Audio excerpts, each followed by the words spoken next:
Hello बच्चों, welcome to my YouTube channel. तो आज हम लोग पढ़ेंगे एनसीईआरटी विज्ञान चैप्टर नंबर 3 क्लास 10th का।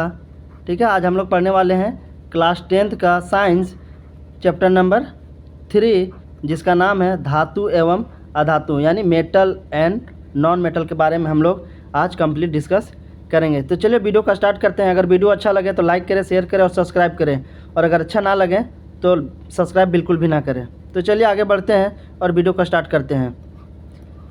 तो आज का हम लोग का पहला टॉपिक होगा धातु एवं उसके भौतिक गुणधर्म के बारे में, है ना। आज हम लोग पढ़ने वाले हैं धातु एवं उसके भौतिक गुणधर्म। ठीक है, भौतिक गुणधर्म के बारे में हम लोग पढ़ेंगे। तो सबसे पहला आता है धातु। धातु किसे कहते हैं, यानी मेटल्स किसे कहते हैं। तो धातु वे पदार्थ जो कठोर, चमकीले, आघातवर्धी, तन्य, ध्वनिक और ऊष्मा तथा विद्युत के सुचालक होते हैं, वे सारे धातु कहलाते हैं।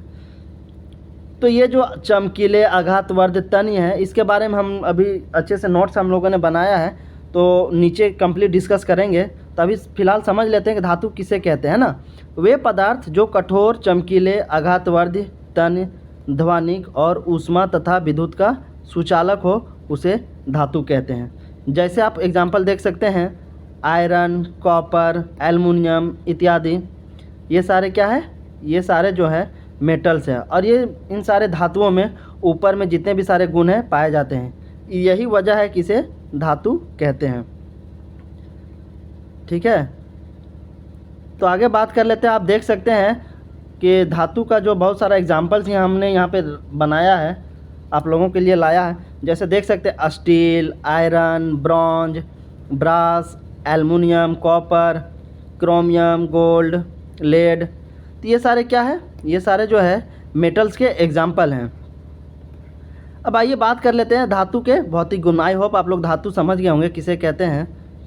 अब नेक्स्ट टॉपिक है धातु के भौतिक गुणधर्म, यानी metals and their physical property. तो सबसे पहले समझते हैं कि भौतिक गुणधर्म क्या होता है। क्योंकि बच्चों धातु के जो होते हैं दो गुण होते हैं, भौतिक गुण होते भी हैं और रासायनिक गुण भी होते हैं। तो आज हम लोग पढ़ने वाले हैं भौतिक गुणधर्म के बारे में। नेक्स्ट वीडियो में हम लोग पढ़ेंगे धातु का रासायनिक गुणधर्म। तो सबसे पहले समझते हैं कि भौतिक गुणधर्म आखिर होता क्या है। मान के चलो कोई धातु लेते हैं हम, लोहा। ठीक है, क्या लिए, लोहा लिए, और इसे पीट पीट के हम क्या बना दिए, चादर बना दिए। ठीक है, तो देखिए बच्चे, पहले ये क्या था, लोहा था, मान के चलिए, है ना, क्या था, ये लोहा था। लोहा का कोई रॉड था इसे, तो इसको हम लोगों ने पीट पीट के क्या बना दिया, एक चादर की तरह बना दिया। क्या किया, चादर के फॉर्म में बना दिया। तो देख सकते हैं ये तो पहले लोहा था और अभी भी क्या है, लोहा ही है, लेकिन इसका जो शेप है वो चेंज हो गया है। ठीक है, वो क्या है, बिल्कुल ही शेप चेंज हो गया है। तो उसी को भौतिक गुणधर्म कहते हैं। जैसे आप एग्जांपल ले सकते हैं कि कोई बदमाश बच्चा है और उसके जो व्यवहार हैं अच्छे नहीं हैं, तो उसे पीट पीट के हम क्या करेंगे, उसको अच्छे व्यवहार की और अच्छी चीज़ें हम सिखाएंगे। तो बच्चा जो है फाइनली एक दिन ऐसा आएगा कि अपने बुरी आदतों को छोड़ के एक अच्छा इंसान बन जाएगा। ठीक है, तो उसमें क्या बोलेंगे, उसमें भी कोई भौतिक गुणधर्म हुआ, उसमें भी कुछ चेंजेज आया। आखिर उसके जो व्यवहार में चेंज तो आया, लेकिन वो इंसान है तो इंसान ही तो रहा ना, पहले भी इंसान था और अपने व्यवहार बदलने के बाद भी क्या इंसान है। तो ठीक उसी को क्या कहते हैं, भौतिक गुणधर्म। यानी पहले भी क्या था, लोहा था, और उसमें पीटने के बाद उसको एक चादर के तौर में बनाए, तो चादर तो बन गया, लेकिन अभी भी क्या है, ये लोहा ही है। तो वैसे ही गुणधर्म को क्या कहते हैं, भौतिक गुणधर्म। तो सबसे पहला गुणधर्म आता है चमक, है ना। पहला गुणधर्म आता है चमक। जितने भी धातु होते हैं उनकी सतह चमकदार होती है, जैसे सोना, चांदी, लोहा, जितने भी धातु होते हैं उनकी सतह चमकदार होती है। जैसा कि आप इस चित्र में देख सकते हैं, एक धातु का बॉल लिया गया है जिसकी सतह काफ़ी चमकदार है, बिल्कुल ऐश्वर्या राय की गाल की तरह। आप इस धातु की चमकती सतह पे आप अपना चेहरा को भी देख सकते हैं, आप अपने सुंदर सा चेहरा को भी देख सकते हैं। उतना ही धातु का जो सतह होता है काफ़ी चमकीला होता है, उसमें आप अपना चेहरा भी देख सकते हैं, है ना। तो हम लोगों ने पहला समझा क्या, कि धातु जो होते हैं उनकी सतह काफ़ी चमकदार होती है। अब बात कर लेते हैं कठोरता की। धातु जो होते हैं कठोर होते हैं, जैसे लोहा, तांबा एटसेट्रा। लेकिन कुछ ऐसे भी धातु हैं जो काफ़ी मुलायम होते हैं, सॉफ्ट होते हैं, जैसे लिथियम, सोडियम, पोटेशियम। ये सारे क्या, ये सारे जो हैं सॉफ्ट मेटल हैं। ये काफ़ी ही मुलायम होते हैं और ये इतने सॉफ्ट होते हैं, इतने मुलायम होते हैं कि इसे चाकू से आसानी से काटा जा सकता है। तो एग्ज़ाम में कभी कभी पूछा जाता है कि कौन सा ऐसे धातु है जिसे चाकू से आसानी से काटा जा सकता है। तो बच्चों, प्यारे बच्चों, आपका जवाब क्या होगा? लिथियम, सोडियम और पोटेशियम। ठीक है, ये जो है काफ़ी सॉफ्ट मेटल है, मुलायम धातु है, जिसे चाकू से बहुत ही आसानी से काटा जा सकता है। आई होप आप लोग समझ गए होंगे। चलिए अब आगे बात कर लेते हैं इलेक्ट्रॉन। धातु जो होते हैं इलेक्ट्रॉन दाता होते हैं।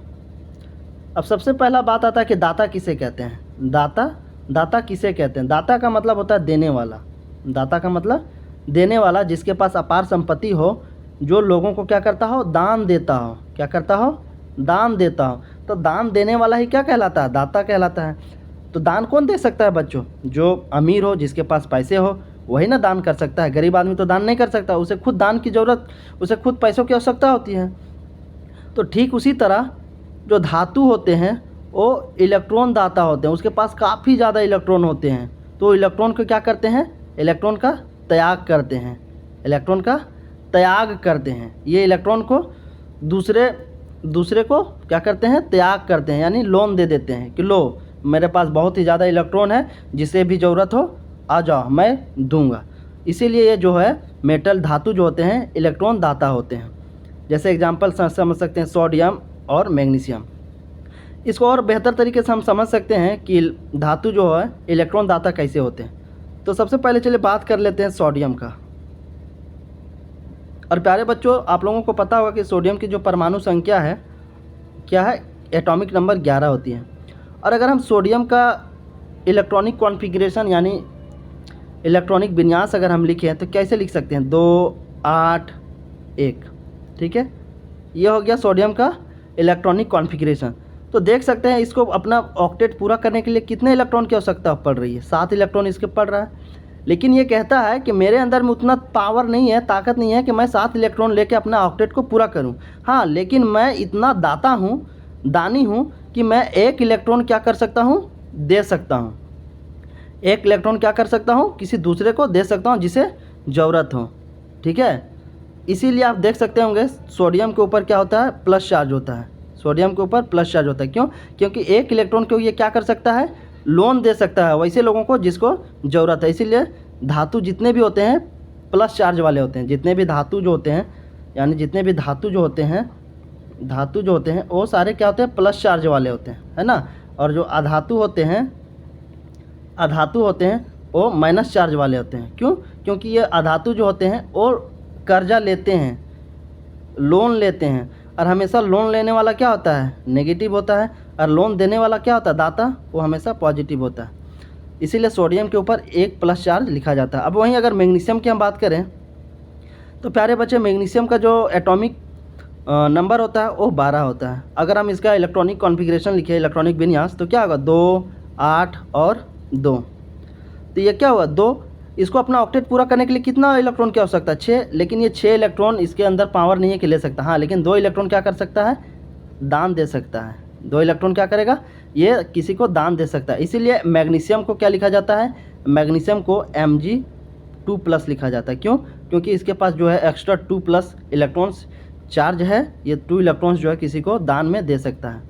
ठीक है, तो आप समझ गए होंगे कि धातु जितने भी होते हैं वो सारे प्लस चार्ज वाले होते हैं, क्योंकि ये दाता होते हैं। और अधातु जो होते हैं सारे नेगेटिव चार्ज वाले होते हैं। क्यों? क्योंकि ये जो होते हैं ऋण लेने वाले होते हैं, कर्जदार होते हैं। ठीक है, आई होप समझ गए होंगे कि धातु जो होते हैं इलेक्ट्रॉन दाता होते हैं। चलिए नेक्स्ट बात कर लेते हैं रूप अवस्था का। धातु कमरे के ताप पर। अब एक पॉइंट आया कि कमरे के ताप पर, यानी कमरे के ताप कितना होता है? तो कमरे का ताप का मतलब होता है 25 डिग्री सेंटीग्रेड। कितना? 25 डिग्री सेल्सियस। इसी को 25 डिग्री सेल्सियस को ही कमरे का ताप बोला जाता है, यानी रूम टेम्परेचर बोला जाता है।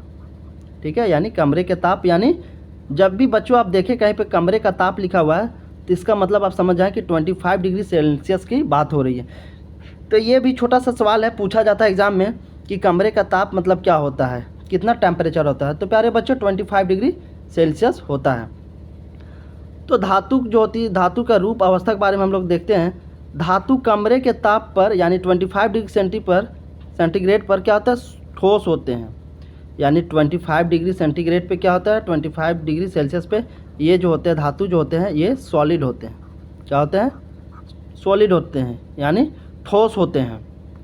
लेकिन लेकिन लेकिन अपवाद है, मरकरी जिसे Hg से लिखा जाता है, मरकरी को पारा भी बोला जाता है और उसका जो नोटिफिकेशन होता है Hg से नोटिफाई किया जाता है। तो लेकिन मरकरी पारा जो है कमरे के ताप पर द्रव अवस्था में होते हैं।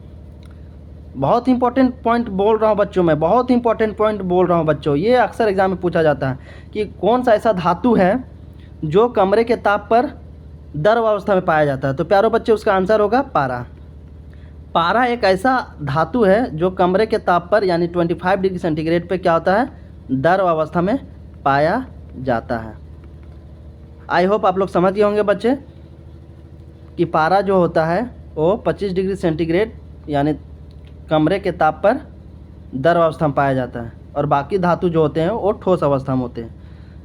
अब आइए बात कर लेते हैं, जैसे कि देखिए चित्र में देख सकते हैं ये क्या है, पारा दिखाया गया है ना। कमरे के ताप पे क्या है, ये पारा है जो कि द्रव अवस्था में है। अब आघात वर्ध्यता की बात कर लेते हैं। आघात वर्ध्यता क्या होता है? आघात वर्ध्यता भी जो है धातु का एक गुण है। धातु को पीटकर पतली चादरों में बदला जा सकता है। बोल रहा है कि धातु को पीटकर पतली चादरों में परिवर्तित किया जा सकता है। जैसा कि ऊपर में हम आप लोगों को समझाए बच्चों कि धातु जो होते हैं उसको पीट के हम क्या कर सकते हैं, पतली चादर में बदल सकते हैं। तो आप एग्जाम्पल में यहाँ पे देख सकते हैं कि सोना यानी गोल्ड और सिल्वर का एक मेटल लिया गया है, सिल्वर का मेटल लिया गया है जिसे पीट करके क्या किया गया, एक स्क्वायर पेपर बनाया गया है ना। एक चादर की तरह क्या किया गया है, स्क्वायर बनाया गया। जैसे कि आप दूसरे चित्र में भी देख सकते हैं, सिल्वर को क्या किया गया है, सिल्वर मेटल को पीट करके एक चादर के रूप में, पतली चादर के रूप में बनाया गया है। तो ये भी जो है धातु में एक गुण होता है कि उसे पीट करके हम क्या कर सकते हैं, एक पतली चादर के रूप में बना सकते हैं, जिसे हम उस गुण को, उस प्रॉपर्टी को क्या कहते हैं, आघात वर्ध्यता कहते हैं ना, आघात वर्ध्यता कहते हैं। अब चलिए नेक्स्ट बात कर लेते हैं तन्यता। ठीक है, तन्यता। ठीक है, तन्यता के बारे में। धातुओं को पतली तार के रूप में बनाया जा सकता है। धातुओं को पतली तार के रूप में बनाया जा सकता है। जैसे 1 ग्राम सोना से 2 किलोमीटर तक लंबा तार खींचा जा सकता है। बहुत इंटरेस्टिंग चीज़ है बच्चों कि 1 ग्राम अगर सोना है तो उसको हम 2 किलोमीटर तक लंबा तार खींच सकते हैं। मान के चलिए कोई 1 ग्राम ये सोना है, क्या है, 1 ग्राम सोना है, तो इसको बच्चों हम खींच के क्या कर सकते हैं, 2 किलोमीटर तक का लंबा पतला तार बना सकते हैं। तो ऐसी प्रॉपर्टी जिसमें भी पाया जाता है, जिस धातु में भी पाया जाता है, उस प्रॉपर्टी को क्या कहते हैं, तन्यता कहते हैं। तो सबसे ज़्यादा तन्य धातु कौन है, सोना। हमारे प्यारे बच्चों याद रखना, सबसे ज़्यादा तन्य धातु कौन सा है, सोना। सबसे ज़्यादा तन्य होता है, सबसे तन्य होता है ना, सबसे तन्य। तो सबसे तन्य धातु कौन है, वो है सोना। उसके बाद सिल्वर। क्यों? क्योंकि सोना को 1 ग्राम सोना को हम 2 किलोमीटर लंबी तार के रूप में बना सकते हैं। तो ऐसे प्रॉपर्टी, ऐसे गुण वाले धातु को तन्यता कहते हैं ना। जैसे कि आप देख सकते हैं एक पतले सोने के धातु को एक पतली तार के रूप में खींचा गया है। अब बात कर लेते हैं विद्युत व ऊष्मा के चालक, है ना। धातु विद्युत व ऊष्मा के चालक होते हैं, जैसे चांदी, तांबा, एक्सेट्रा। लेकिन सीसा और पारा ऊष्मा के कुचालक होते हैं। मेरे प्यारे बच्चों याद रखना, एक्सेप्शनल चीज़ें पूछी जाती हैं। चांदी, तांबा जो है विद्युत का और ऊष्मा का चालक हो तो है। चांदी और तांबा में हीट और इलेक्ट्रिसिटी पास होती है, लेकिन वहीं पे कुछ ऐसे धातु हैं जो विद्युत का और ऊष्मा का कुचालक होते हैं, जैसे सीसा और पारा। सीसा और पारा में ना ही विद्युत पास होता है और ना ही हीट। ठीक है, तो याद रखना कौन कौन सा बच्चों, सीसा और पारा 2 ऐसे धातु हैं जो विद्युत और ऊष्मा का कुचालक होते हैं। चलिए आगे बात कर लेते हैं। जैसे कि आप देख सकते हैं बच्चों यहाँ पे इस चित्र में, ठीक है, कि एक रॉड को पकड़े हुए हैं। ये क्या है, ये कोई एक मेटल रॉड है। ठीक है, क्या है, एक धातु का कोई रॉड है। तो इस धातु को आग के कांटेक्ट में लाए हैं हम। नीचे से आग दे रहे हैं, आग जैसे ही देंगे तो ये रॉड जो है गर्म होना स्टार्ट हो जाएगा। जैसे ही गर्म होगा तो हीट जो है, उष्मा जो है धीरे धीरे इस पूरे रॉड में क्या हो जाएगा, पूरे रॉड में फैल जाएगा। तो जब कोई भी धातु को हीट यानी आग के संपर्क में लाते हैं और वह धातु गर्म हो जाता है, तो इसका मतलब ये है कि वो धातु जो है उष्मा का सुचालक है, यानी उसमें हीट का फ्लो हो रहा है। ठीक है, आई होप आप लोग समझ गए होंगे बच्चे हो। अब चलिए बात कर लेते हैं गलनांक का, है ना। नेक्स्ट गुणधर्म आता है गलनांक का, जिसे बोला जाता है अंग्रेजी में मेल्टिंग पॉइंट। जिसे क्या बोला जाता है बच्चों, मेल्टिंग पॉइंट। ठीक है, मेल्टिंग पॉइंट के बारे में हम लोग पढ़ते हैं। धातु के गलनांक और घनत्व अधिक होते हैं। जो धातु होते हैं, मेटल होते हैं, उसके मेल्टिंग पॉइंट जो होता है और डेंसिटी, मेल्टिंग पॉइंट और डेंसिटी अधिक होते हैं, लेकिन सोडियम और पोटेशियम का गलनांक तथा घनत्व कम होते हैं। आपसे अगर प्यारे बच्चों पूछा जाए कि कौन सा ऐसा धातु है जिसका मेल्टिंग पॉइंट और डेंसिटी, घनत्व मतलब क्या होता है बच्चों, घनत्व का मतलब होता है डेंसिटी। ठीक है, डेंसिटी जिसका मास बाय वॉल्यूम होता है ना, डेंसिटी जिसको रो से डिनोट किया जाता है और उसका फॉर्मूला आता है मास अपॉन वॉल्यूम। तो कुछ ऐसे धातु हैं जिसमें सोडियम और पोटेशियम है जिसका मेल्टिंग पॉइंट और डेंसिटी काफ़ी कम होते हैं, और कुछ ऐसे धातु हैं जिसका अधिक होते हैं। तो अब सबसे पहला सवाल आता है कि मान के चलिए जो धातु है उसका मेल्टिंग पॉइंट अधिक क्यों होता है। ठीक है, बहुत ही इंटरेस्टिंग कॉन्सेप्ट आप लोगों को देने जा रहा हूँ बच्चों, कि जो धातु होते हैं उसका मेल्टिंग पॉइंट आखिर क्यों ज़्यादा होता है, अधिक क्यों होता है, अपवाद सोडियम और पोटेशियम को छोड़ करके। ठीक है, तो मान के चले हम एग्जांपल लेते हैं कि कोई ये क्या है, धातु ले लिए, कोई मेटल का बॉल ले लिए। अब जैसा कि हम लोगों को पता है कि जो ये धातु है, इस धातु के अंदर में बहुत सारे क्या होंगे, मॉलिक्यूल्स होंगे, आपस में छोटे छोटे मॉलिक्यूल्स होंगे, ये छोटे छोटे मॉलिक्यूल्स होंगे। ठीक है, ये छोटे छोटे मॉलिक्यूल्स होंगे। तो ये जो छोटे छोटे मॉलिक्यूल्स हैं ये आपस में बहुत ही स्ट्रॉन्ग बॉन्ड के साथ बने होते हैं, और ये काफ़ी एक दूसरे के क्लोज होते हैं। ये जो छोटे छोटे मॉलिक्यूल्स हैं एक दूसरे के काफ़ी क्लोज होते हैं, काफ़ी क्लोज होते हैं। तो एक दूसरे के क्लोज होने की वजह से क्या होता है, ये जो है एक मॉलिक्यूल दूसरे मॉलिक्यूल के साथ काफ़ी स्ट्रॉन्ग बॉन्ड के साथ, एक काफ़ी मजबूती बॉन्ड के साथ बंधा हुआ होता है। ठीक है, और जब हम लोगों को पता है कि जो मजबूत बॉन्ड बनता है उसको तोड़ने के लिए अधिक हीट की आवश्यकता पड़ती है। अब यहाँ पे हीट मान के हम सप्लाई करेंगे, तो हमें इस बॉन्ड को तोड़ने के लिए, मान के चलिए एक मॉलिक्यूल है, एक मॉलिक्यूल, यहाँ से हम एग्जांपल उठा लिए। ठीक है, अब ये जो मॉलिक्यूल्स हैं दोनों एक बॉन्ड से बंधा हुआ है, तो इसी बॉन्ड को तोड़ने के लिए क्या करना पड़ेगा, हमें हीट सप्लाई करना पड़ेगा। तो हीट इतना सप्लाई करना पड़ेगा, अधिक हीट सप्लाई करना पड़ेगा, तभी जाके क्या होगा, ये ब्रेक जो होगा, ये बॉन्ड जो होगा आपस में टूट जाएगा।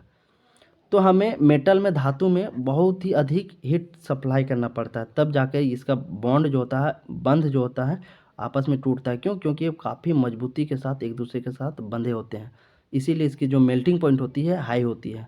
ठीक है, काफ़ी ज़्यादा टेम्परेचर, हीट की आवश्यकता होती है इसका बॉन्ड तोड़ने के लिए। यही वजह है कि धातु का जो मेल्टिंग पॉइंट होता है हाई होती है। ठीक है, आई होप समझ गए। अब सोडियम और पोटेशियम का एग्जाम्पल लेते हैं, इसकी कम क्यों होता है। तो सोडियम और पोटेशियम के केस में क्या होता है कि जो मॉलिक्यूल्स होते हैं थोड़ा दूर दूर में होते हैं, और दूर दूर में होते हैं तो इसका जो बॉन्ड होता है उसको तोड़ने के लिए थोड़ा कम टेम्परेचर का ही, कम हीट में ही क्या होता है, टूट जाता है। मान के चलिए इसमें क्या है, इसमें जो था बॉन्ड तोड़ने के लिए हमको 500 डिग्री सेल्सियस टेम्परेचर का ज़रूरत पड़ रहा था। क्यों? क्योंकि इसके जो मॉलिक्यूल्स हैं काफ़ी क्लोज थे एक दूसरे के, लेकिन यहाँ पे हमको तोड़ने के लिए 400 डिग्री ही मान के चलो पड़ा। सपोज मान लिए कि 400 डिग्री सेंटीग्रेड पे ही क्या हुआ, इसका जो है बॉन्ड टूट गया। क्यों टूटा? क्योंकि यहाँ के जो मॉलिक्यूल्स है थोड़ा काफ़ी दूर दूर में थे, और यहाँ दूर दूर होने की वजह से जो बॉन्ड बना वो थोड़ा कमज़ोर बॉन्ड बना, और कमज़ोर बॉन्ड होने की वजह से ये कम टेम्परेचर पे ही क्या हो गया, टूट गया। कम टेम्परेचर पे ही टूट गया, क्योंकि कमज़ोर आदमी को तोड़ना आसान होता है, कम ताकत पे टूट जाता है, लेकिन मजबूत इंसान को तोड़ने के लिए अधिक ताकत की आवश्यकता होती है। ठीक वैसा ही कॉन्सेप्ट यहाँ पे भी अप्लाई होता है। तो कम टेम्परेचर पे क्या हो गया, टूट गया। किस केस में? सोडियम और पोटेशियम केस में। क्यों? क्योंकि आपस का जो मॉलिक्यूल होते हैं सोडियम और पोटेशियम का थोड़ा दूर दूर में होते हैं, और दूर दूर होने की वजह से जो बॉन्ड होता है वो थोड़ा वीक होता है एज़ कम्पेयर टू इस सॉलिड में। ठीक है, आई होप आप लोग समझ गए होंगे कि धातु का जो मेल्टिंग पॉइंट होता है क्यों अधिक होती है। अब बात कर लेते हैं ध्वनिक। एक धातु दूसरे धातु से टकराने पर आवाज़ करती है। जब भी कोई भी धातु एक दूसरे धातु से टकराएगी तो आवाज़, टन की आवाज़ उत्पन्न करेगी। अब बात कर लेते हैं ऑक्साइड का, है ना। ऑक्साइड का, धातुओं की जो ऑक्साइड होती है क्षारक प्रवृत्ति की होती है, यानी क्या होती है, बेस होती है, बेस नेचर का होता है। जैसे एग्जांपल आप देख सकते हैं, मैग्नीशियम प्लस ऑक्सीजन अभिक्रिया करवाए, रिएक्शन करवाए तो क्या बना है, मैग्नीशियम ऑक्साइड। तो ये जो मैग्नीशियम ऑक्साइड बना, ये जो है क्षारक प्रवृत्ति की होगी, क्षारक प्रवृत्ति की होगी। जब मैग्नीशियम ऑक्साइड को हम टेस्ट करेंगे तो स्वाद में क्या होगा, कड़वा लगेगा। क्या होगा, कड़वा लगेगा। और इसी में जब हम लाल लिटमस पत्र को इसके संपर्क में लाएंगे तो लाल लिटमस को क्या कर देगा, लाल को नीला कर देगा। लाल को क्या कर देगा, नीला कर देगा। क्यों, क्योंकि क्षार जो होता है लाल लिटमस पत्र को नीला कर देता है ना। तो जो ऑक्साइड जो होते हैं, धातुओं की ऑक्साइड जो है वो क्षारक प्रवृत्ति की होती है। क्या होती है, क्षारक प्रवृत्ति की होती है, यानी वो जो है स्वाद में कड़वा होगा और उसके संपर्क में जब भी लाल लिटमस पत्र को लाएंगे तो उस पत्र को नीला में बदल देगा। आई होप आप लोग समझ गए होंगे। अगर समझ गए होंगे और अगर वीडियो अच्छा लगा होगा तो सब्सक्राइब करें, शेयर करें। तो फिर मिलते हैं नेक्स्ट वीडियो में, तब तक के लिए जय हिंद, थैंक यू।